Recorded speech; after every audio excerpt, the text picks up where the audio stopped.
پاکستانی سیاست میں ہلچل اس وقت بھی مچی جب جماعت الدعویٰ کے سربراہ حافظ سعید کی نظر بندی کے ختم ہونے کے بعد انہوں نے اور ان کی تنظیم نے ملک کے سیاسی دھارے میں شمولیت اختیار کرنے کی کوشش کی اور لاہور میں اپنا دفتر کھولنے کے بعد لاولپنڈی میں جلسہ بھی کیا گیا۔ پاکستان میں اس سال 2 انتہا پسند تنظیموں کی ضمنی انتخابات میں غیر معمولی کارکردگی ملک کے اندر اور باہر سے خدشات اور تحفظات کے اظہار کا باعث بنی ہے۔ اس بارے میں بات کریں گے واشنگٹن ڈی سی کے تھنک ٹینک بروکنگز انسٹیٹیوٹ سے منسلک ڈاکٹر مدیحہ افضل سے۔ مدیحہ، ویلکم ٹو ویو 360 اور آپ کو نیا سال بھی مبارک ہو۔ یہ نیا سال پاکستان میں الیکشن کا سال ہے اور پاکستان میں پنجاب کے ضمنی انتخابات میں جب حافظ سعید سے منسلک امیدوار اور لبیک یا رسول اللہ کے امیدوار کو بڑی تعداد میں ووٹس ملے تو اس پر تحفظات سامنے آئے۔ تو کیا انتہا پسند جماعتوں کے سیاست میں کردار کو جمہوری عمل کے تسلسل کی خاطر ایک کڑوی گولی سمجھ کر برداشت کر لینا چاہیے یا اسے جمہوریت کے لیے ایک چیلنج سمجھنا چاہیے؟ دیکھیں، اگر ایک پارٹی انسسٹ کرتی ہے کہ وہ ایکسٹریمسٹ ایلیمنٹس اس میں رہیں گے تو یہ ڈیموکریسی سے جل نہیں کرتا، بیکاز یہ الیکشنز ہو سکتے ہیں، they can come into power, لیکن دے ول اسٹارٹ کرٹیلنگ لوگوں کے فریڈمس، لوگوں کے رائٹس، اینڈ وہ ایک اسینشیل ایلیمنٹس ہیں ایک پروگریسو ڈیموکریسی میں۔ سو اس طرح جل نہیں کرتا، بٹ اگر وہ پارٹی ایکسٹریمزم سے اپنی بالکل اپنے آپ کو الگ کر دیتی ہے، اگر وہ سمپلی مے بی ایک اسلامسٹ پارٹی بن جاتی ہے، دین پر سے it does not have any it can gel with democracy. It does not need to be a problem with democracy.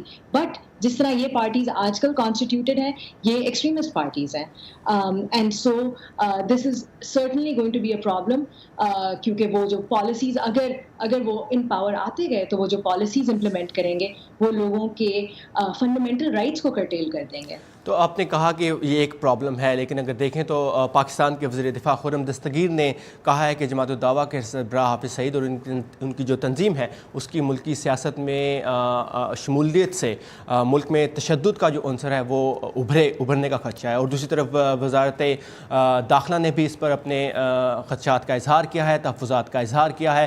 تو یہ ہمیں حکومت کی رٹ کے بارے میں کیا بتاتا ہے؟ ایک طرف تو حکومت کہتی ہے کہ ان کی رجسٹریشن نہیں ہونی چاہیے، وہ الیکشن میں ان کو حصہ نہیں لینا چاہیے، لیکن دوسری طرف وہ اپنے جلسے بھی کرتے ہیں، ان کے امیدوار بھی کھڑے ہوتے ہیں۔ حکومت کی رٹ کہاں ہے اس میں؟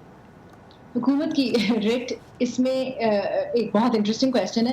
دس از سم تھنگ جو پاکستان کی گورنمنٹ بہت دیر سے کر رہی ہے۔ یہ ملیٹنٹس جو آپ نے مینشن بھی کیے، ان کو اریسٹ کرتی ہے وین تھوڑا سا international pressure dies down a little bit, تو ان کو ریلیز کر دیتی ہے، and then says there is no evidence to hold them accountable اور ٹو کیپ دیم اریسٹڈ۔ یہ ایک سائیکل ہے اور ایک نیریٹو ہے ان کو اپیز کرنے کا۔ تو حکومت is partly in control of what it is doing because وہ appease کرتے ہیں، but this is also a tussle between Pakistan کی civilian government and Pakistan کی army, which if one is too hard on militant groups, the other becomes a little softer on militant groups, and they actually keep tussling with each other this way.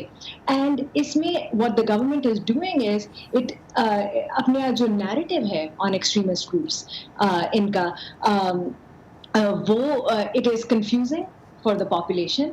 And in going back to your first question, اگر population extremist groups کو in power دیکھے گی تو وہ سمجھے گی کہ they are okay, what they are saying is correct, and so it will increase extremism in the entire population. جی مدیحہ، اور آپ نے اندرونی خلفشار کی بات کی کہ حکومت اور ادارے جو ہیں وہ ایک دوسرے کے ساتھ اسی ٹسل میں ہے، تو اگر بین الاقوامی طور پر دیکھا جائے، انٹرنیشنل فریم میں پاکستان کو دیکھا جائے تو امریکہ اور بھارت لشکر طیبہ اور حافظ سعید کو 2008 میں ممبئی میں ہونے والے دہشت گرد حملوں کا ذمہ دار قرار دیتے ہیں، تو وہ اگر انتخابات میں حصہ لیتے ہیں تو اس سے بین الاقوامی سطح پر پاکستان کی دہشت گردی کے خلاف کوششوں پر سوال اٹھے گا۔ جیسا آج صدر ٹرمپ نے بھی ٹویٹ کیا، انہوں نے بھی پاکستان کو وہی تانا دیا کہ ہم اتنی آپ کو امداد دے رہے ہیں اور ہمیں بدلے میں کچھ نہیں مل رہا۔ تو کیا خیال ہے آپ کا کہ یہ اگر سب کچھ ہو جاتا ہے جیسا کہ ہو رہا ہے تو کیا اس سے پاکستان کی دہشت گردی کے خلاف کوششوں پر سوالیہ نشان آئے گا؟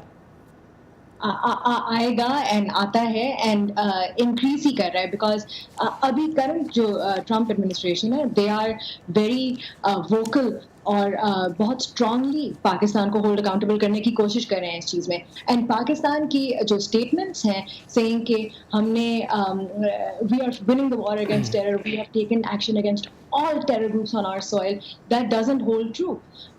And hence the international community doesn't believe Pakistan, or Pakistan ko believe nahi karte hain. And so the Trump administration right now, there was an article just a couple of days ago that the Trump administration wants to hold the military aid that it had put in an escrow account Pakistan کے لیے. جی مدیہ, اور اسی طرح جیسے ابھی فلسطین کے جو سفیر ہیں انہوں نے جب حافظ سعید کے ساتھ ریلی میں شرکت کی تو فلسطین کے سفیر کو انہوں نے واپس بلا لیا. پاکستان کے اپنے پڑوسیوں کے ساتھ تعلقات بھی متاثر ہو رہے ہیں. بھارت نے اس پر بڑا احتجاج کیا تھا کہ وہ جلسہ کیوں کرنے دیا. تو اب ایک جو بڑا سوال ہے, 2018 کا الیکشن ہے پاکستان میں, الیکشن کا سال ہے, تو پاکستان کے لیے ایک ایسے ملک کے طور پر جہاں جمہوری عمل ابھی اتنا مضبوط نہیں ہوا, اس سال چیلنجز کیا ہوں گے؟ پاکستان میں there are multiple challenges. One is کہ پاکستان کی جو اس وقت مین پولیٹیکل پارٹی ہے, the majority political party, the party currently in power, it stands weakened because the prime minister was disqualified.